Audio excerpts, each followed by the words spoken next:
It's said that the use of jewelry in India goes back to more than 5,000 years ago, touching the eras when the great epics of Mahabharata and Ramayana took place. Humari Riyasat is an endeavor by GJS Virtual, initiated by GJC India and Prernaa Makhariaa of Style Prer to bring forth the handcrafted jewelry and reviving the dying jewelry art in India. Namaste. मेरा नाम प्रेरणा मखारिया है and a very good evening to everybody. Through our series Humari Riyasat, we will be showcasing the expertise of the jewelry crafted from each state of our country once every week.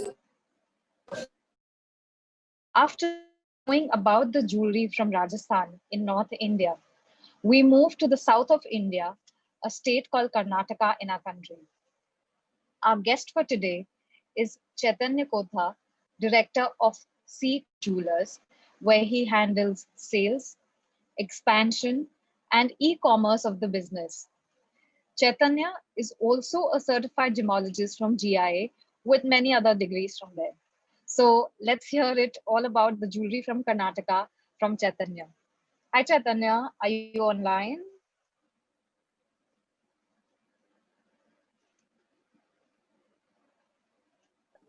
Hi, how are you? Hi, Prernaa. I'm good, thank you. How are you? Good, good. It's awesome to be part of this whole program. Thank you, thank you. How or has the situation revived from there?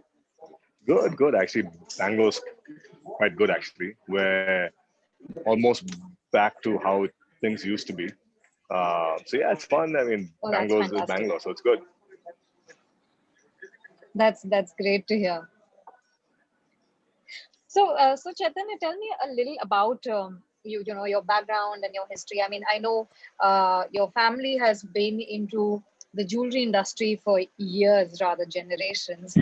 How did jewelry come naturally to you? Did you always want to do something in the jewelry space, or you thought of pursuing something else?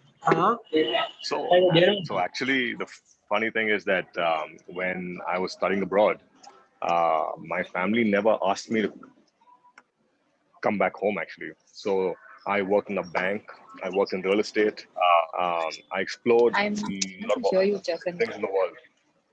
Can you hear me now? Can you hear me now? Now can you hear me? Yes, yes. Now I can. Now? Yeah. So I Yes. was saying that when I studied abroad in America, because I was there since 2002, 2002 and up to 2009. So I was there for, my high school, undergrad, as well as my gemology. And so the business wasn't set up because of us. So I didn't have to ever come back. And I worked in a bank, I worked in real estate, I've been in various Yeah. parts. And then at the end of the day, I just realized that the only place that people are happy is in the jewelry business. No one comes in to buy jewelry Absolutely. that's unhappy. So it's great to be part of the Yes. whole ecosystem. Absolutely. And I think there's nothing more than diamonds that makes a woman happy. 100%, 100%. Okay, so tell me, I mean, before we show the audience a lot more about the store or we speak about jewelry, can you tell us a little about, like, you know, I know you brought in a lot of changes into the store and the business since you've joined. Can you tell us a little more about that and walk us through the store virtually and what kind of sections do you have there? What kind of jewelry is there? So our stores are fairly well planned out, even though all our stores are fairly large. They are all between 3,000 square feet is the smaller ones, and the biggest one's about 13,000 square feet. So it's fairly well spread out. There's a lot of space for people to move. So even now with COVID, actually, we had these spaces already in place. So it didn't really affect us in terms of, how much space was required. And so we've actually split up in such a way that it's easy for people to come in the store, find what they want from the time you enter to the time you exit, everything is well planned. So it's easy to find your gold jewelry, your diamond jewelry, gemstone jewelry. So it's very simple to actually navigate at the store. So, in fact, the last year when I visited your store in Bangalore, I remember that there were different customer stations made in the store, designed in a way that I've not seen that in any other store. Is there a reason that was done, and what was the thought process behind it? Um, uh, can you say? So, Can hear you properly. can you hear me now? Yes, yes, yes. So the last time that I came to Bangalore and visited your store, I remember that there were different there was made in the store which I haven't really seen in any other store. So what was the thought process behind it, and how did you design that? So the reason for that is actually because every customer wants their own space and to be intimate with the customer. If you have a regular counter, what happens is that you're next to everyone. So here you Yes. get a lot of privacy. And what happens is that you can actually get to know them a lot more better than having it like a Yeah. regular counter. And the reason why we really felt that is because we need to be emotionally connected with everyone who enters the store. And that is why we actually did that. Oh, that's a fantastic thought process. I mean, I think it's way ahead of times to think something like that, because I believe customers always looking for experience as much as they enjoy wearing the jewelry, but it's an experience that you offer to them. Right, 100%. Yes, that's correct. So, now talking a little about the jewelry, since you mentioned a little about the different sections in the store, tell me, what is the speciality of jewelry from Karnataka? I mean, I have seen a lot of jewelry from South, but it's always like confusing that because everything looks pretty much the same. So, Right. what is the uniqueness from there? So Karnataka is a very fascinating state. So what happens is that in Karnataka, there's a lot of inspirations from, history. So if you see temples from across India, the oldest ones actually from here in South India, actually. Yeah. And Karnataka has a lot of Okay. temples, a lot of history, which actually brings out which are actually inspirations in jewelry. And the way jewelry is made as well is all by hand. Okay. So actually, if you look at it Why it traditionally, was not sent to it's everybody? very, very, People are aware that this it's is a it's all handmade. Whereas you look at normally, it's there's always a mix of equipment and machines and hand and everything, right? So traditional Indian South Indian jewelry is all done by hand. Having said that, can you show us some of the pieces? I see such lovely pieces displayed there. So, if you could show Oh, some of us and take through the different sorts of manufacturing techniques. sure, I'll be happy to do that. So actually, if you see, come close, no?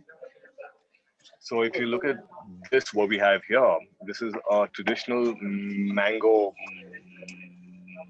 mala, which South Indian piece of jewelry. Your thumb is in the way. Can you hear Oh, me? wow, Yeah. this dates back to the Chola period. Amazing. To the Chola period, yes. So if you look at it, actually, it's all handmade. It's with rubies, cabochon rubies, um, and you get to really Yeah, see how it's made. And it's yeah, so it's very traditionally made. lovely. And So, are there any? Yeah, I mean, read over here that it has peacock motifs and inspirations from the mango leaf. So, can you correct, tell me a little correct. more about that? So when you look at peacocks in South India, also are very majestic, and it's also very good luck as well. Yeah, So if you look at any traditional wedding in South India, mango mala is yeah, basically it gives you, and that's what the whole thing is lovely. represented there So, it's like a must-have jewelry piece in a South Indian in wedding. weddings. 100%. Almost everyone ends up having them actually. And one more that's So, really just interesting. going back to that Yeah. piece once again. Hmm. Before we move forward, if we go back to that piece, I read about the Kundala Velai technique of gem setting. Can you tell me a little about that? So it's how the gemstones are set. So basically, what happens is that there's basically there's basically gold that comes in, and it actually hammered in, and then the gemstones, the way it's set, is what it is. And it's a very time-consuming process. And what happens is, since it's all cabochons, it's a very nice way of actually setting them. Oh, that's fantastic. Before we proceed, may I request everybody to mute themselves, because it may just disturb the speaker, in the middle. So I may request everyone to mute themselves. Yes, Chetan. Sorry, please continue. Yeah, that's what it is actually.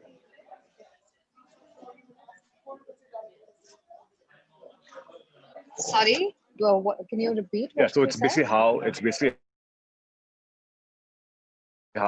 gemstones are set. And when you look at cabochons, it's a technique of how the gemstones are actually put in. Okay. I think now we can move on to the next piece, because when I read that, I wanted to understand about that a bit more. So the other one is embossed. So embossed jewelry is something that is actually is actually done from, I don't know how many years, for a very long time, and it's basically the gold around it. And something here, if you see, it's completely embossed, and it takes us anywhere between 15 days to, I think, almost about a month and a half to actually complete. And it's completely hollow.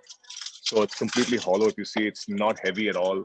It looks heavy, but it's not. It's completely hollow. Okay. And that's the So embossed has that originally also been hollow, or is it now because of wanting to reduce the gold weight, we keep it hollow? No, it's always been like that. So the embossed has always been a technique where it's hollow. It's never been filled with gold. Okay. So I believe this is from Gokak town in if I read it correct, Belagavi district. Okay. Correct. And can you tell me a little about the motifs in the center in this? So this was actually, if you look at it, it actually has a peacock again. And peacocks are fairly well, is always within the within an Indian, South Indian traditional jewelry. It's always peacocks and birds and elephants or some sort of an animal. So the one here is a peacock. And are there any other animals also which become a huge form of inspiration? So with the elephants, peacocks, tigers, lions, depends on how you do it, but a lot more with birds. Okay.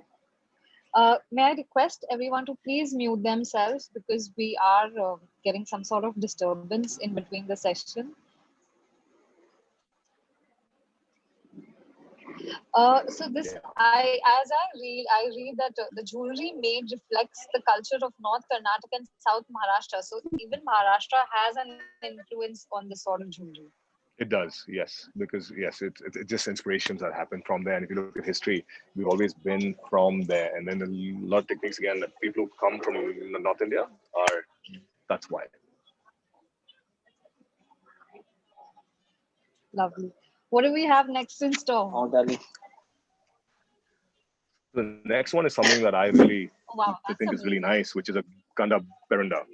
The Gandaberunda has always been a symbol of the state.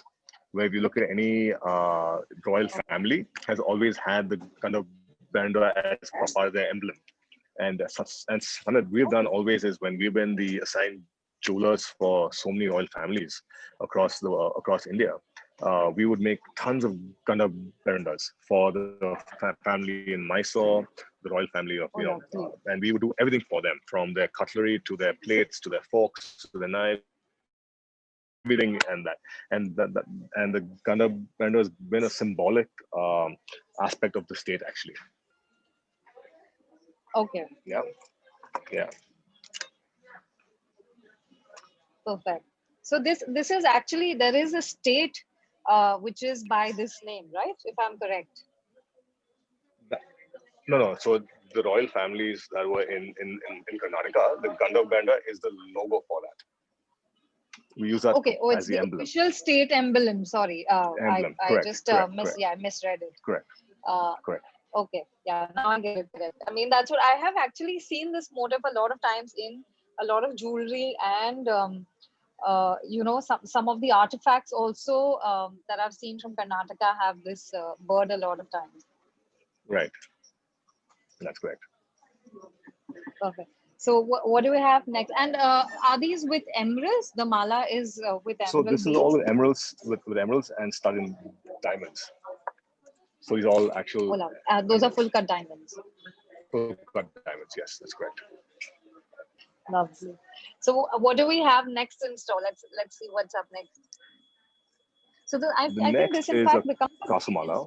inspiration for a lot of designers because so many of them may not know the importance of these motifs that you are showing.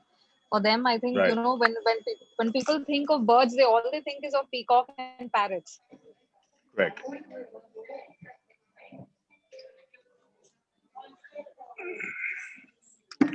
So actually, the next one, what's very interesting is the Kasumala. Okay. Kasumala. The Kasumala is Yeah. something that is actually done by hand again. It's by you basically carve it out in wax, and then you have to stamp it in, and it's again all done by hand. And this is something that's very traditional as well. And every Indian, South Indian wedding would actually have it. Okay. So these are like the must-haves in a South Indian wedding, like That's correct. the Kasumala and even the mango necklace that you showed earlier. Correct. And tell me, so talking about this kind of jewelry, you must be obviously getting a lot of brides in your store. So do they still demand for this kind of jewelry because of its significance in Indian weddings, or have their preferences changed now? No, so actually, if you look at it from a holistic approach of any wedding, there'll be certain elements that have to be there no matter what. And what happens today is that Yes. they want more variety in either could be in weight in terms of sizes, because sometimes they want things to be slightly heavier, sometimes slightly not as heavy. So depending on the how they want it to be. And today it's more on how things look. It's not really a real issue on traditional aspect of life where they all need it anyway regardless. So yeah, so as I was saying that it's more every wedding, every South Indian traditional wedding would have something of this. And it's not going away. It's going to always be there. Okay. And are there any other jewelry pieces that you would like to We show have a lot of us? stuff. We have a I, lot of jewelry actually, and this would be the best options to look at. and I believe there are a lot of artifacts also in your store, which I had seen when I had visited. Can you tell us a little about that special Ganesha that is there in the store? So that was actually made out of one stone, and this was found by my dad, who actually loves gemstones, and he actually carved the whole thing from one gemstone, and it was actually from Karnataka again, and it was actually Oh, lovely. yeah, and I think in terms of weight was quite high, and it actually pieces which had to come in actually come in together. So tell me, I mean, we've seen the different kinds of jewelry in the store. Can you, Right. there was a campaign I saw that you had recently curated with rappers, a couple of other ones which kept the youngsters in mind. So what was the thought process behind that, and what made you think of something out of the box altogether and doing that? So that actually was something that was really fun because I like to understand what's happening today with the present generation. And today, the present generation not looking at jewelry as the number one option. And how do we connect with them? Yeah. And it's only through with what we can watch and hear. And so I actually met this guy called Anup. Anup is a guy who during the lockdown came up with this song called Corona Go, and that went all over the internet. So I just reached out to him and we said, hey, why don't we come up with some ideas? And we came up with this. And it was just a great way to showcase how everyone was. And that's exactly how everyone starts off. And it was just a fun process where we used rap actually. And normally a jeweler would not really do this. And I love Yeah, to it was the first really time I saw that in India. So yeah, so I just went something that I think people would appeal to, and I took that leap of faith, and it really worked well. And a lot of people actually store, and actually we had people coming into the store the next week and actually investing in the plan, and it worked really Oh, well wow. actually. And people were just saying that, how come, and it really appealed because that's how people start off their life. And if you Yes. watch the whole video, it's a guy from school or in college just coming in not knowing what he wants, and that's what happens. A lot of them come in without knowing what they want or what they did don't even know, Yes. and that's the whole Yeah. process of that. So it was actually fun. Nice. So, I mean, even when I looked at it and I was like, oh my God, this is wow. Like, this is what our industry needs, because it was a great way of storytelling, and Right. like somebody could also relate to it. Coincidentally, at that point of time, I did, an entire series of the jewelry worn by rappers on my Instagram. Since I Oh, was talking really? about all different kinds of singers, and so uh, I could totally relate to, the campaign. Having said that, because now there are Diwali's just around the corner, and even the bridal season is just around the corner. What are the customer sentiments right now? Like, have people already started buying jewelry because the Sarah has just gone past? And what are the kind of jewelry that they're liking now? So people are coming back actually to buy jewelry, and I think that means even though they're going to be smaller, I think if you look traditionally, I mean, if you look before COVID, people would have a lot bigger weddings. And I think that the weddings have Yeah. become smaller, and what's happening is that people are realizing that they're able to save on that, and they're spending a lot more on jewelry, which is actually a good thing because it's something that it would work even after the wedding. And we're seeing a good shift in styles. We're seeing a lot of stuff where people want only diamond jewelry. Of course, gold is something that's always going to be a predominant way of what Yeah. people would look at for investment, especially today. But luckily for us, Yes. it's a lot more diamonds. And is there a change in the ticket size, or they are still investing in a way that they would earlier in a over the top for a big fat wedding? I think it's a broad spectrum. So if you see certain categories of products, you would see actually an up trend where there's certain parts where people would spend a lot more or would spend a fixed value, Yeah. but since this is happening, they're actually spending slightly more. Oh wow, that's great to hear. In fact, Yeah.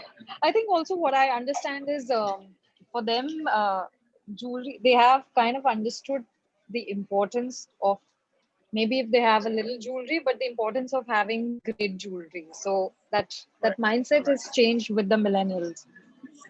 Correct.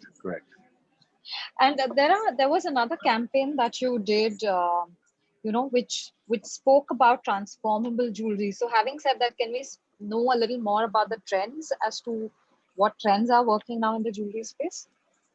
So that was actually more on jewelry which can be used in multiple ways.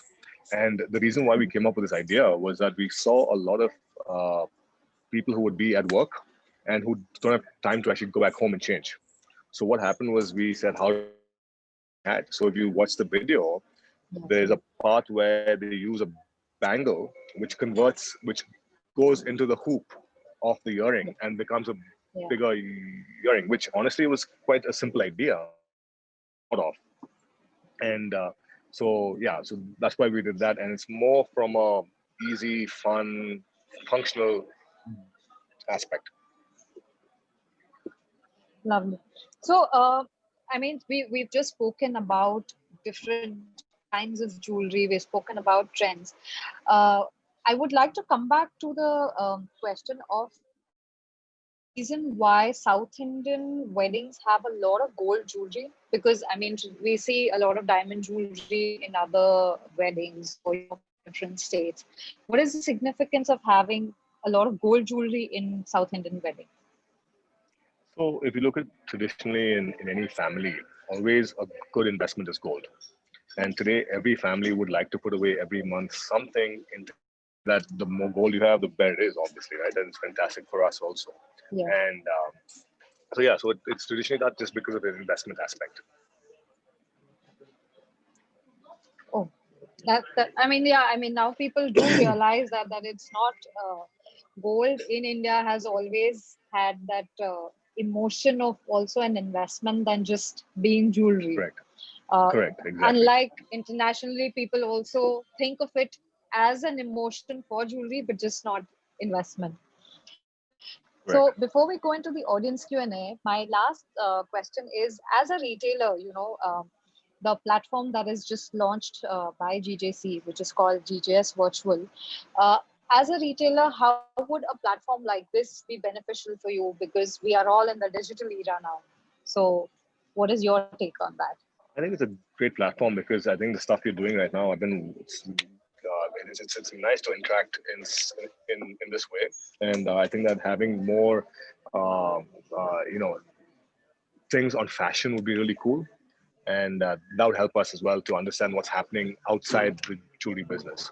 And yeah, so I think what you guys are doing is fantastic, and I think it's a great way to get everyone in and connect with each other. Perfect. So I'm just going to open the floor for questions. If we have any questions from anyone, uh, they can unmute themselves and switch on their video. I see Ashok ji also here. I have a Ashok question. ji, Yes, Asokji, how are you? Hi, how are you doing? Good, I'm all well. actually I'm actually walking on Marine Drive, Oh, so nice, it's past sunset. So okay, nice.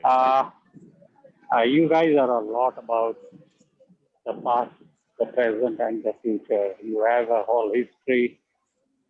Can you tell me how much can the past really affect the future? As far as the systems of businesses go, number one, and the kind of jewelry that we have, how do all these things Ashokji, Ashokji, I really, can't. You're breaking up, Ashokji. I can't hear you. oh You're God, breaking up. oh God, oh God. Is it okay? Yeah. Yes. Okay. How can the past be utilized to build our present and future? How can the for the present and To future? Is that what you build said? our present and future. Build So our I think present that and the you need. future. So I think the past is something that's very important because you need to know what you're good at. I think if you're able to focus on what you're good at and really build on that. And today, I think the platform from a technology point of view as well, where that helps us really enable us to do things much faster and easier. So always stick to what you know instead of doing everything.